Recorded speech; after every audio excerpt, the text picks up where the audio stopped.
Welcome to Big Hoss History. I'm Big Hoss, and this is history. Today we are talking about the innovations of World War I and how soldiers countered them. First up is mustard gas. Mustard gas was invented by dye chemists in the 1880s. In its pure liquid form, it has no color, but because of the impure forms that were used in the First World War, the gas showed up yellow. And those who came into contact with it said it smelled like horseradish or mustard. And those who were unfortunate enough to get a strong enough, who were to get in strong enough contact with it, had irritation of the eyes, blisters, severe skin blisters, damage to the eyes, respiratory tract, could be lethal if a high enough dosage was inhaled.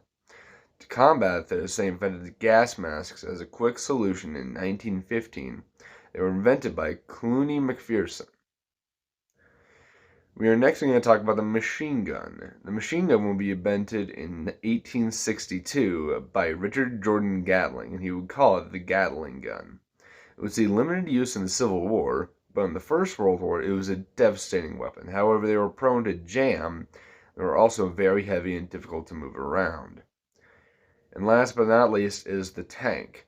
It was first invented in 1915. There's no information on who invented it, but the first ever tank was called Little Willie. Shortly after, a second tank called Big Willie was built. Despite their imposing size, the early tanks were plagued by slow speeds, mechanical failures, and soldiers also learned early on that if you were able to get close enough to them, their main gun would be ineffective, and they could easily crawl onto the tank and open the hatch. And these tanks could not cross terrain that was heavily or even slightly cratered.